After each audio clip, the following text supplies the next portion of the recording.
Thank you very much, Amelia, and thank you for the invitation to come and join you at this really important forum on leading reform. Can I start by acknowledging that we're on the lands of the Turrbal and Yagara people. We have the privilege of living and working on these lands, and we welcome guests from Aotearoa.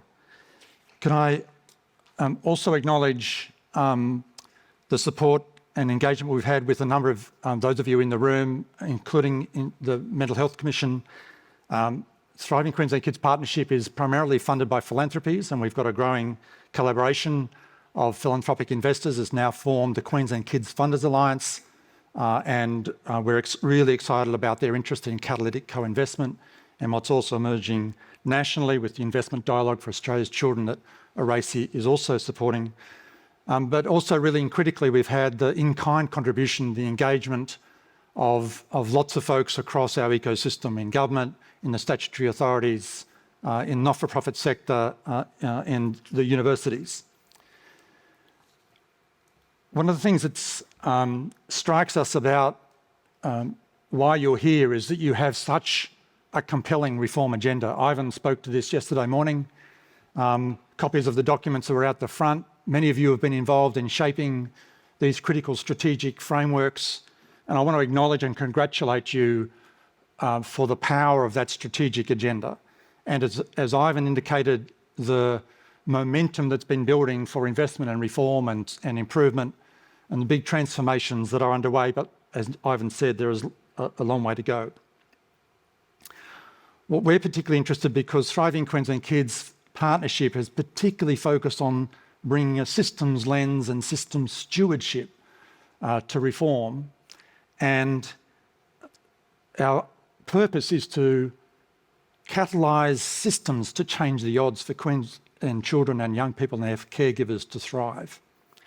And what struck us about the strategic reform agenda that you've built up over a number of years are these recurring themes around coordination, integration, early intervention, capability development, lived experience, lived expertise, the transformation and the shift to community, themes that were discussed yesterday. So our interest is in, well, how do, as a collective of leaders, we as the system facilitate that transformation? And there was a session, of course, yesterday afternoon on implementation. I guess our point is that we're not suffering from a lack of strategy. The challenge is, what do we do? And as some of our colleagues often say, it's not so much a knowing problem as a doing problem. The doing bit is the harder. Doing the strategy is not so hard as the doing.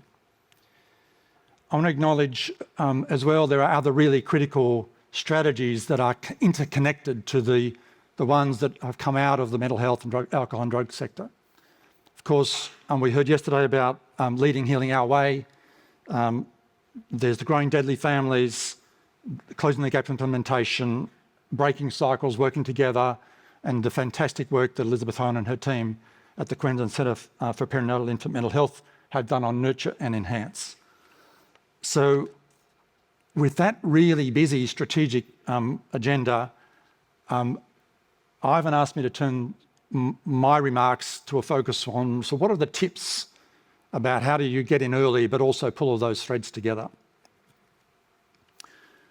So the first one I'd like to start with is seeing and hearing the whole child, family in context and taking a holistic, ecological, systemic and developmental perspective. Some of you are going to be familiar, I hope, with two incredible videos that Emerging Minds produced a year or so ago. They're called I Am, and if you haven't seen them, please jump on the Emerging Minds website and look at the two videos. One, non-Indigenous kids, and one, first Aboriginal and Torres Strait Islander kids, describing who they are in context, in connection to their family, their community, their neighbourhoods, their peers, their friends, and in their environments. They're incredibly powerful. They have a much better way of describing what an ecological, a holistic and a developmental perspective means when you hear it from the mouths of those children. Some of you will also be familiar with Erases the Nest, its child and youth wellbeing outcomes framework. Some of you may actually even be using it in your organisations. It's one of the core frames for the Queensland Strategic Plan for Child and Adolescent Health. It's being used increasingly across jurisdictions. We see it fitting and nesting, John, under Measuring What Matters, because it's an articulation of wellbeing for children, young people and their families. And the higher order, higher level strategic framework of Measuring What Matters needs to go to another level of granularity to be able to describe, well, what does that mean for kids and their caregivers? We have an agenda to work in our ecosystem to get systems, organisations, services aligning to the nest and thinking about their contribution to the outcomes that families want for their children, that children want for their families. Whoops. So I'm not going to play the video unless we've got time. The second point is, of course, we hear a lot about it takes a village to raise a child. There's a lovely line in Hillary Clinton's book about how it takes a child to make a village. But of course, the onus is not so much on families and the village as on our systems, and the need for them to be well geared and connected. That's why we bring a strong focus on systems lens and systems stewardship. It's why we were particularly thrilled to see in Shifting Minds the framework that's outlined there about whole of community, whole of person, and whole of systems. Of course, this is going to be familiar to many of you, and particularly those of you who work in the child and youth and family space, but encouraging our systems to take a life course and a multi-generational approach for adult services to be child aware and child friendly, for child services to be family engaged. And of course, we've got the bones of really fantastic work in Queensland in the early years. We've got a Queensland Early Years Plan that have been led by the Department of Education. We think it's time now for a new Queensland Early Years Plan, so Plan number 2. And we're really encouraged by the work that the Clinical Senate did for Queensland Health last year out of a symposium, the recommendations that came out a few months ago for the first 2,000 days. And of course, as I mentioned, the work that Elizabeth and her colleagues have done on Nurture and Enhance. And of course, even just last week or the week before, the announcement by Minister Fenneman of the additional investment in mental health support for new parents and their babies, including very welcome, but perhaps not yet sufficient support for lived experience networks such as Peachtree and Little Sparklers. So we're really keen to see a whole of government approach articulated in a new plan. And we're very proud to acknowledge that we have world-class children's services. We have a world-class Queensland Children's Hospital, but we do not have a world-class child health, maternal health and child development system in this state at this stage.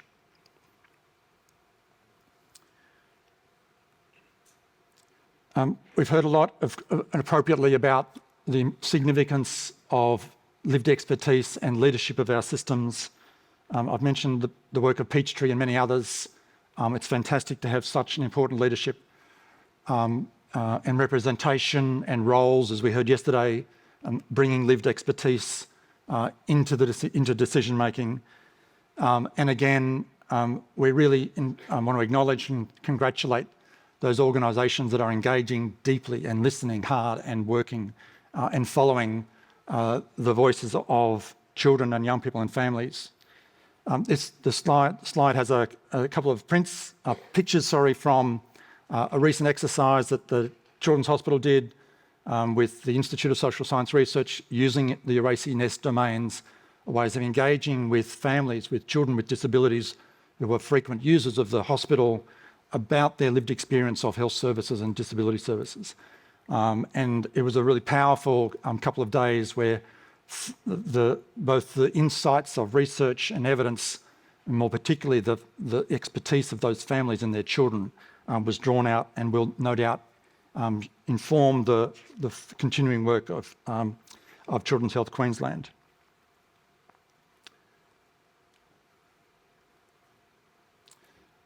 We've also heard, importantly, over the last couple of months, and I'm sure you're paying attention to this, the powerful insights, perhaps not a surprise, but nonetheless deeply shocking, about the prevalence of child maltreatment in the Australian population.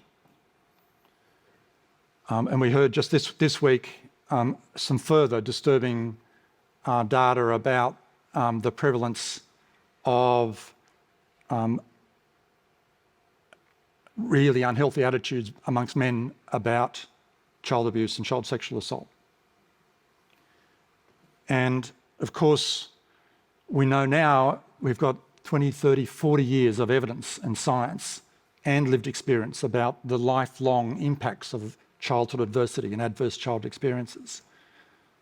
We were quite struck at the Clinical Senate Symposium last year, on the first time they'd had a symposium on the first 2,000 days, how much time was spent dosing the adult clinicians in the room. And I don't mean to be disrespectful, but I think the curators of that symposium did an amazingly good job of bringing out 20, 30 years of evidence to teach adult clinicians about why they're seeing folks with heart disease, all of chronic illnesses. Many of them have roots in childhood adversity. And it was a bit of a surprise that the adult clinicians needed to be dosed so strongly in that evidence. But really, really important movement, and congratulations to Queensland Health and the Clinical Senate for undertaking that work. Of course, we also now know a lot about the interaction of all of our physiological and biological systems. I'm not a scientist. I'm not someone from your sector, but as you heard, I've now connected with the Queensland Brain Institute, and we've engaged the Queensland Brain Institute, Emerging Minds, Yili Yapinja, an amazing First Nations neuroscience education initiative, social enterprise in Queensland, because if we're going to go upstream, if we're going to go early, then we have to be dealing with the consequences, in fact, the causes and the experience of adversity early in childhood. And we now know so much about the impacts on physical, psychological and mental health of early childhood adversity that we encourage the system to focus more attention and investment upstream. One of the other really significant imperatives, and when you look at this from a sort of holistic perspective, is how families explain particularly families that experience and touch many of our systems, how they report how disjointed, challenging it is to access or navigate or deal with the multiple services in their lives, the referrals, the revolving doors that they experience engaging with our systems. That slide is taken from a really fabulous piece of work by the Centre for Policy Development that's done an analysis now over the last couple of years of our early child development systems across Australia. And the theme about how fragmented practitioners and families experience those systems is a really compelling piece of analysis. And of course, an increasing recognition of the harms that families experience at the hands of systems, and indeed the harms that practitioners can experience at the hands of our systems. So our encouragement is that we work collectively, and this is what we're endeavouring to do through the Thriving Queensland Kids Partnership, to use the available levers that can shift systems and to use the threads that can weave them together. You're here because you are representative of the leadership at all levels, in all sectors, engaged in the mental health, alcohol and other drugs and the related systems. We've heard, I think, a few of the threads that are on this diagram spoken of over the last day and a little bit. One of the conversations we've been having with folks, some of you perhaps in the room, around youth mental health services is that there's a challenge with the increasing investment that folks are talking to us about. It's fantastic to see the extra investment and the new services, but there's a challenge if that adds to the complicatedness of our systems and the fragmentation of our systems. The challenges of navigating get actually harder. And particularly for families without the resources and the tools and supports to assist them to navigate already complex systems. So that's why we're focused on what are these threads and levers that can weave systems together. And we want to encourage you folks to sort of consider where you might work together, both with these systems levers and systems threads. We've also been really enamoured of some use of fundamental science and knowledge and experience. Some of you will be familiar with the resilience scale that came out of the work of Harvard Centre on the Developing Child. It's well known and used now globally. The best example that we found of a jurisdiction that's systematically applying this science and expertise is Alberta, a jurisdiction not unlike Queensland in terms of population, demography, history of colonisation. Only thing that might be different is its weather. But the way they're operationalising through the Alberta Family Wellness Initiative, the frames around resilience, the frames and language and tools across systems at community level with citizens and consumers of services in neighbourhoods, in organisations, with the police services, with the education systems, with Alberta Health Services. It's a really striking example of getting a system on the same page with the same language, the same frames and the same tools. We've spent decades and decades often building these siloed, programmed, gilded, stovepipes of systems and services. So what are the things that bring them together? And Alberta is the best example we've found of doing that. So we're trying to imagine, and we hope next year to be working with some of you, how do we operationalise this in a practical way in local ecosystems of services and community supports in Queensland. And we hope that if this is of interest to you, that you'll reach out and make contact with us. I'll wind up shortly, but I was really taken by John's contribution about bringing mental capital and mental well-being into frameworks about measuring what matters. It really struck us as we talked to leaders and practitioners across Australia. There's not a single jurisdiction in Australia, despite that we spend billions of dollars across so-called human service or human development systems. There's not a single jurisdiction that actually has a shared framework for what are the capabilities that we're supposed to be building. Cindy spoke about bringing the humanity into our services and our systems yesterday. It's really astounding that we don't have a shared view across all of our systems and services. So what are the capabilities we're supposed to be building?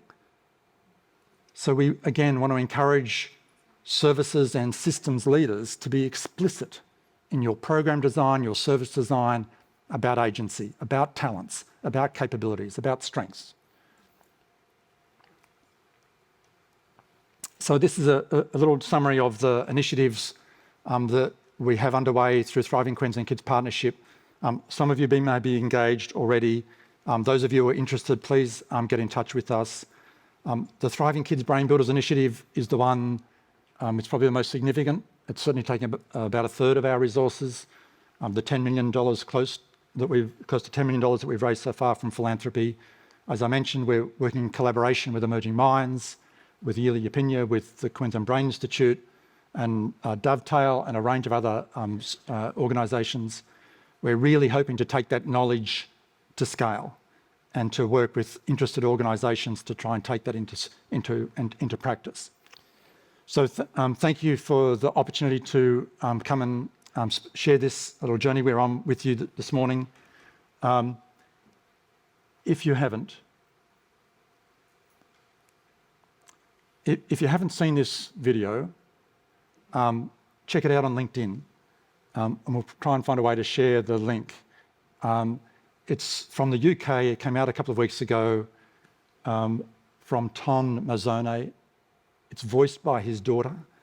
It is the most incredibly powerful explanation from a child's perspective, a child's lens, about what they need from adults. So I'll leave that one with you. Thank you very much for the opportunity.